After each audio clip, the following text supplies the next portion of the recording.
जयते रामं रमेशं भजे रामेणाभिहता निशा शरसमो रामाय तस्मै नमः रामा नासिपरायणं भरतरं रामस्य दासोऽस्म्यहं रामे चित्तलय सदा भवतु मे भो राम मामोद्वर श्रीराम राम रघुनं धन राम राम श्रीराम राम भरता गज राम राम श्रीराम राम रणकर कस राम राम श्रीराम राम शरणं भव राम राम राम रामेति रामेति रमे रामे मनोरमे सहस्रनाम रततुल्यं राम नाम अवराणने श्रीमद्भागवत महापुराण उत्तमाय नमः भगवन्त सीतारामचन्द्राय सांगाय सपरिवारेभ्यो नमः प्रार्थनापूर्वक नमस्कारं समर्पयामि।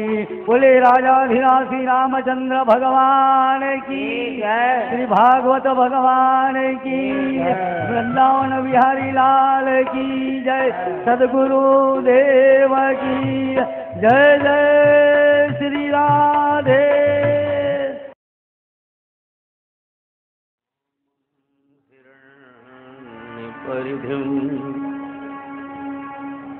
वनमाल्य बरहधातु प्रवाल नटवेश मनोवृतांसे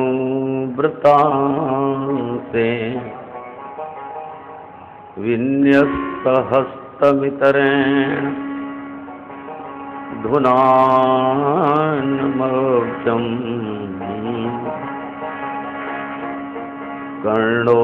कर्णोत्पलालक कपोलमुखाहासम् बर्हापीडं नटवर्वपुः कर्ण्योः कर्णिकारम् बिभ्रद्वासः कनककपिशं वैजयन्तीं च मालाम् रन्ध्रान्वेणोर्धरसुधया पूरयन् गोपवृन्दै वृन्दारण्यं स्वपदरमणं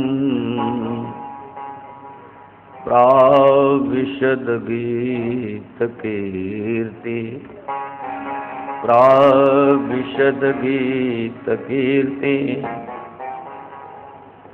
कृष्णातीरे कोकिला के तीरे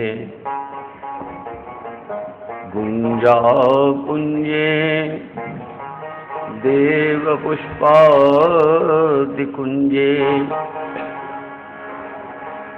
कम्बुग्रीवो क्षिप्तबाहु चलन्तौ राधा कृष्णो मंगलम मे भवेतात मंगलम मे भवेतात विद्युत से राधिका सजल जलद घन श्याम युगल रूप नयनन बसो नहीं और सो काम नहीं और सो काम। बोलिए श्री वृंदावन बिहारी लाल की जय।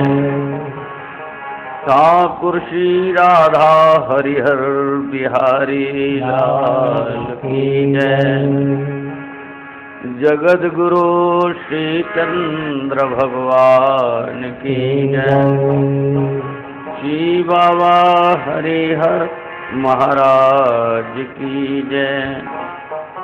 श्री सतगुरुदेव भगवान की जय।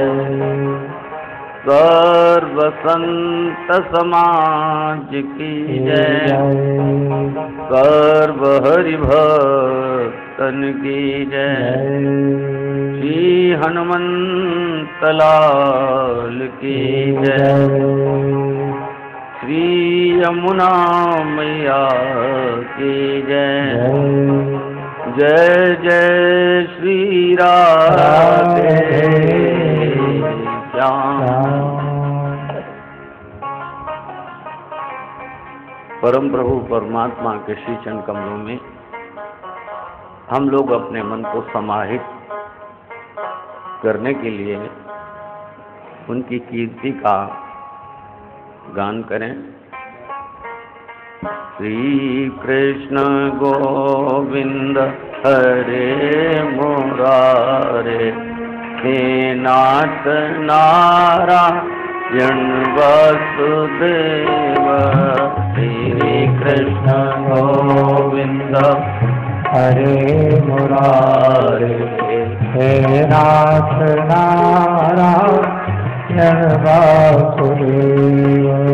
श्री कृष्ण गोविंद हरे मुरारे, हे नाथ नारायण वासुदेव। जय हो। कृष्ण गोविंद हरे मुरारे, हे नाथ नारायण वासुदेव। श्री कृष्ण गोविंद हरे मुरारे, हे नाथ नारायण वासुदेव।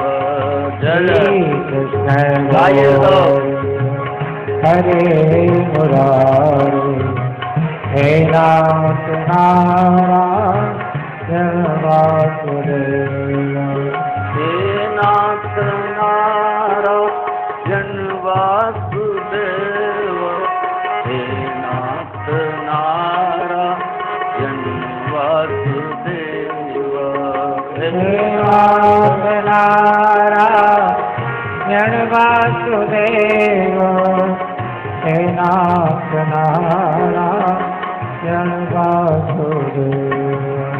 हे नाथ नारायण वासुदेव। हे नाथ नारायण वासुदेव। हे नाथ नारायण वासुदेव। हे नाथ नारायण वासुदेव। श्री कृष्ण गोविंद हरे मुरारे, हे नाथ नारायण वासुदेव। श्री कृष्ण गोविंद हरे मुरारे, हे नाथ नारायण वासुदेव। हरे मुरारे, हे नाथ नारायण वासुदेव। श्री कृष्ण गोविंद हरे मुरारे, हे नाथ नारायण वासुदेव। हे नाथ नारायण वासुदेव। हे नाथ नारायण वासुदेव। हे नाथ नारायण वासुदेव। हे नाथ नारायण वासुदेव। जय जय श्री राधे श्याम। भक्त वांछा कल्पतरु अखिल रसामृत सिंधु अनंत कोटि ब्रह्मांड नायक परात्पर परिपूर्णतम परम प्रभु परमात्मा के परम अनुग्रह से उदासीनाचार्य जगत गुरु श्री श्रीचंद्र भगवान जी के परम कृपा कटाक्ष से नित्य लीला प्रविष्ट दिव्य तपोमूर्ति भगवत साक्षात्कार्य संत श्रोमणी हरिहर उदासीन आश्रम के सभी दिव्य पूर्वाचार्य महापुरुषों के परम पुनीत आशीष से हम सब आज श्री दिव्य वृंदावन धाम के चैतन्य विहार के क्षेत्र में प्रतिष्ठित श्री बाबा हरिहर राधा कृष्ण कृपा धाम आश्रम के सत्संग सभागार में ठाकुर श्री राधा हरिहर बिहारी लाल जी के तीसरे वार्षिक महोत्सव के उपलक्ष्य में उन्हीं का लीला चरित्र, उन्हीं का लीला पराक्रम, उन्हीं का श्रेयस श्रीमद् भागवत कथा के रूप में श्रवण कर रहे हैं। आज इस श्रीमद् भागवत कथा का 5वां दिवस है और 5वें दिवस का ये मध्याह्नकालीन वेला का सत्र प्रारंभ हो रहा है। प्रातःकालीन सत्र में आप सबने श्री राघवेंद्र सरकार का प्राकट्य महोत्सव का आनंद लिया और जब परम प्रभु परमात्मा का प्राकट्य होने को होता है तो ये शास्त्रों में प्रमाण है कि देवता भी आते हैं और संत भगवान भी आते हैं। देवता भी स्तुति करते हैं, संत महापुरुष भी स्तुति करते हैं कि प्रभु आपका आगमन इस धरा धाम पर धर्म की स्थापना के लिए हो रहा है। ये अति सुंदर है, हमारा हृदय कमल विकसित हो रहा है, प्रफुल्लित हो रहा है और आप कृपा करके इस धरा धाम पर पधार रहे हैं।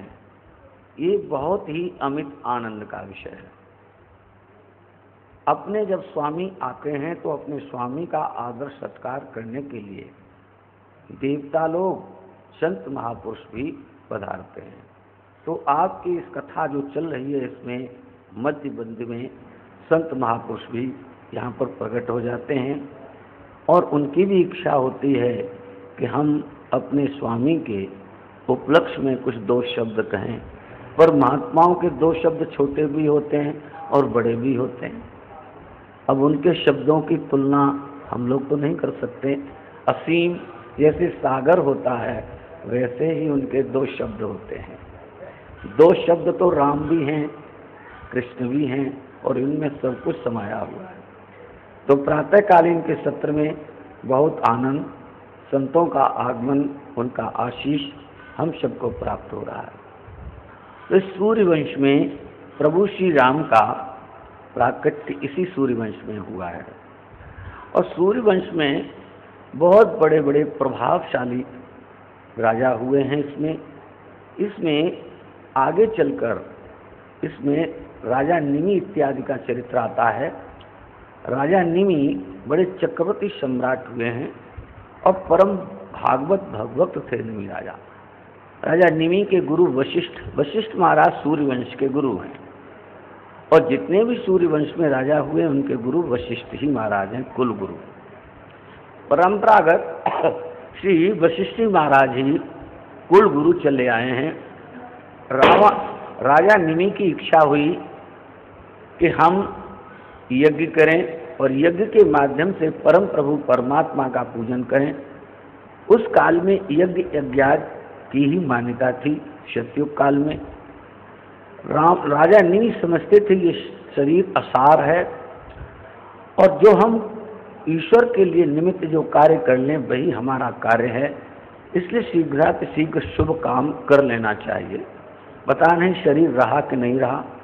ऐसा सोचकर गुरु वशिष्ठ महाराज के पास गए। वो गुरु वशिष्ठ महाराज से कहा, गुरु महाराज मैं यज्ञ करना चाहता हूँ और शीघ्र आप यज्ञ के लिए आप अपनी स्वीकृति प्रदान कीजिए। गुरु वशिष्ठ ने कहा, राजन कि अब आपने कहा है, इससे पहले इंद्र महाराज कि यहाँ यज्ञ देव लोक में होने वाला है और इंद्र महाराज का यज्ञ मैंने पहले स्वीकृत कर लिया है, इसलिए उस यज्ञ को करके जब लौटूंगा तो आपका भी यज्ञ में कर दूंगा। राजा निमि उस समय तो कुछ नहीं बोले, हाँ हाँ करके रह गए।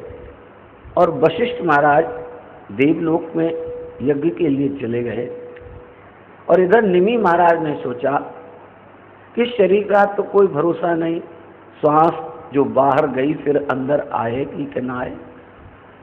इसलिए उन्होंने क्या किया कि गुरु के आने से पहले किसी दूसरे आचार्य से उन्होंने उस युग का कराने का विचार कर लिया।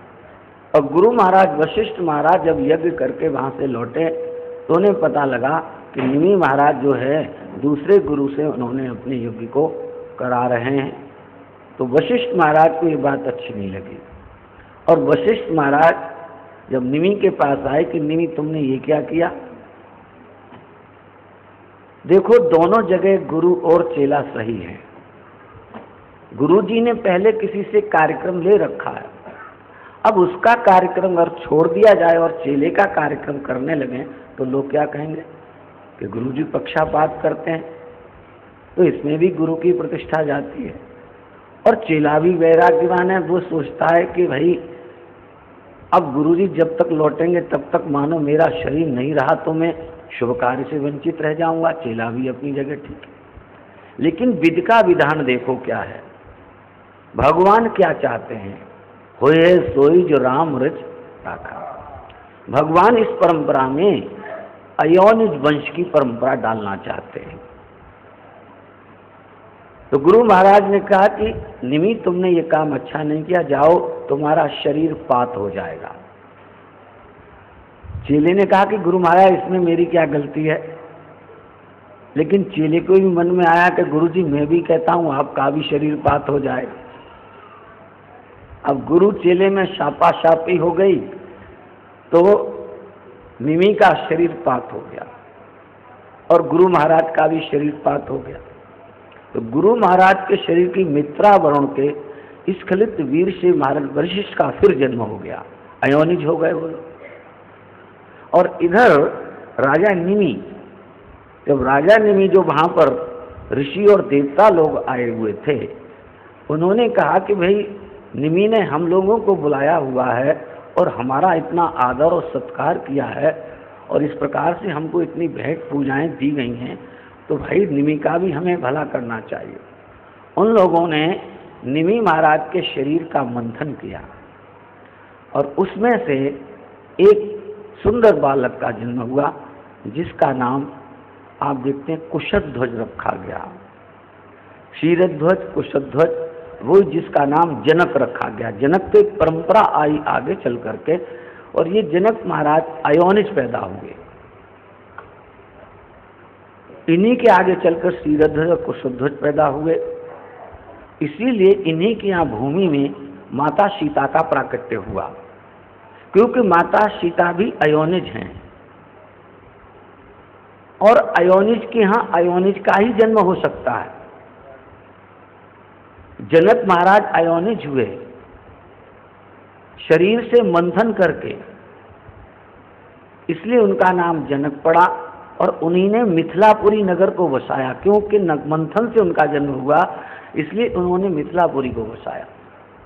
उन्हीं के यहाँ सीता का जन्म हुआ। वेद भगवान भी जो हल की हराई होती है जिससे जमीन को चीरा जाता है उसको शीराग्र कहते हैं, शीर कहते हैं। और जब राजा जनक ने हल चलाया था, जब अकाल पड़ गया तो उसी हल के उस लोहे की फाल से जब जो घट वहाँ पर था कोई, वो जब अटका तो कहते हैं कि उस घट में से श्री सीता जी का प्राकट्य हुआ था। इसलिए श्री हल के जो शीर का आग्रह है, भाग है, आज भी वेद भगवान उसकी वंदना करते हैं, शीघ्राग्र की। इस प्रकार से आगे चलकर जैसे हमने राम का भी वंश आगे चला, इनके लव और कुश तो पुत्र हुए। लुभ कुश को भी आगे चल करके वंश चला, लेकिन कलयुग में आकर ये सुमंत तक ये वंश चला और उसके बाद ये फिर वंश लुप्त हो गया। तो कहते हैं कि इस प्रकार से सूर्य वंश चला और आगे चलकर इसका अब हम लोग जिस वंश में भगवान कृष्ण का प्राकट्य हुआ है उस वंश की चर्चा करेंगे। तो हम लोग थोड़ा भगवान कृष्ण का कीर्तन करें। श्री कृष्ण गोविंद हरे मुरारे, हे नाथ नारायण वासुदेव। श्री कृष्ण गोविंद हरे मुरारे, हे नाथ नारायण वासुदेव। श्री कृष्ण गोविंद हरे मुरारे, हे नाथ नारायण वासुदेव। श्री कृष्ण गोविंद हरे मुरारे, हे नाथ नारायण वासुदेव। जय जय श्री राधे श्याम। जब सूर्य वंश में भगवान राम का प्राकट्य हुआ तो सूर्य भगवान को बड़ा आनंद हुआ। सूर्य को प्रसन्न देखकर चंद्रमा के मन में बड़ा दुख हुआ कि देखो सूर्य वंश में भगवान का वन हुआ। इसलिए सूर्य की निरंतर जय जयकार लोग बोलते हैं। चंद्रमा को जब उदास देखा तो भगवान ने पूछा, भाई तुम क्यों उदास हो? बोले महाराज आपका प्राकट्य सूर्य वंश में हुआ है, इसलिए सर्वत्र सूर्य की प्रशंसा होती है। तो भगवान ने कहा आप चिंता मत करो, चंद्रवंश में भी मेरा आविर्भाव होगा, तब तुम्हारा भी नाम होगा। ऐसा आश्वासन भगवान ने चंद्रमा को दिया था। भगवान नारायण की कमल नाभि से ब्रह्मा का प्राकट्य हुआ और ब्रह्मा की नाभि से अत्रि महाराज का प्राकट्य हुआ। ब्रह्मा के नेत्र से अत्रि महाराज का प्राकट्य हुआ। ब्रह्मा के नेत्रों से अत्रि महाराज का जन्म हुआ है। नाम तो इनका अत्रि है, बहुत अच्छा नाम था। ब्रह्मा के पुत्र थे और ये गुणातीत थे। अत्रि का अर्थ होता है कि जिसके अंदर 3 गुण नहीं है, जो गुणातीत है उसको अत्रि कहा जाता है। तो इस प्रकार से, और इनके नेत्रों से, अत्रि के नेत्रों से सोम का प्राकट्य हुआ, यानी चंद्रमा का प्राकट्य अत्रि महाराज के नेत्रों से हुआ है। इसी वंश में आगे चल करके ऋचिक महाराज हुए और ऋचिक का विवाह सत्यवती से हुआ और सत्यवती से इसी में आगे चल करके जमदग्नि महाराज हुए और जमदग्नि महाराज का विवाह रेणुका से हुआ था। सत्यवती ऋचिक और सत्यवती का जब विवाह हुआ तो इनकी जो सासू थी उनके मन में हुआ कि मेरे घर में भी, उनके घर में भी संतान की कामना हुई उनको। तो उन्होंने अपनी बेटी से कहा कि बेटी आपके पतिदेव तो बड़े रसायनिक विद्या को जानने वाले हैं। पहले के संत महापुरुष रसायनिक विद्या में बड़े निपुण हुआ करते थे, इसीलिए उनको ऋषि और मुनि कहा जाता है।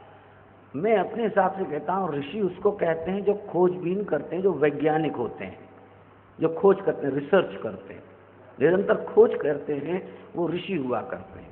और मुनि उन्हें कहा जाता है जो मनन करते हैं, चिंतन करते हैं और उसके बाद साहित्य लिखते हैं, पुस्तकें लिखते हैं। इस प्रकार का जो कार्य करते हैं उनको मनीषी कहा जाता है कि वो मनन करके, चिंतन करके और कोई आपको शत शास्त्र आपके सामने प्रस्तुत कर देते हैं। तो ये 2 धाराएं हमारे यहाँ अनादिकाल से चली और आज भी यही 2 विचारधाराएं चली आ रही हैं। एक वैज्ञानिक हैं जो खोज करते हैं और खोज करने के माध्यम से हमारे जीवन के लिए बहुत सी चीज़ों को सरल बनाकर हमें प्रस्तुत कर देते हैं। रिसर्च खोज वो करते हैं। ऐसे ही मनीषी महापुरुष होते हैं, मनन करते हैं, पढ़ते हैं, लिखते हैं और उसके बाद सुंदर कोई शास्त्र आपको सरल रूप से आपके सामने प्रस्तुत करते हैं, हम उनको पढ़ लेते हैं। तो सत्यवती की माता के मन में हुआ कि हमारे घर भी पुत्र होना चाहिए और उन्होंने अपनी बेटी से कहा कि अपने पतिदेव को कहो कि हमारी माता को भी पुत्र की कामना है। तो उन्होंने कहा कि कोई इसमें परेशानी की बात नहीं है, मैं उनके लिए भी चुरू पका दूंगा। और ऋचिक महाराज ने क्या किया, 2 चुरुओं को पकाया, मतलब 2 प्रकार के प्रसाद उन्होंने बनाए। एक तो उन्होंने अपनी पत्नी के लिए बनाया और एक अपनी सासू माँ के लिए बनाया। ऋषिक महाराज ऋषि उस चुरू को पकाकर नदी में स्नान करने के लिए गए और उनके कहा कि मैंने ये 2 चुरू पका दिए, मैं जब स्नान करके आऊंगा तब आप दोनों को मैं दे दूंगा। सत्यवती के माता के मन में ये भाव पैदा हो गया, हो सकता है इन्होंने अपनी पत्नी के लिए अच्छा चुरू बनाया होगा और मेरे लिए जरा कम अच्छा बनाया होगा, इसलिए उन्होंने कहा बेटी जो तेरे लिए चुरू पकाया वो तो मुझे दे दे। तो सत्यवती ने कहा माँ आप ले लो, ऐसी क्या बात है। और उस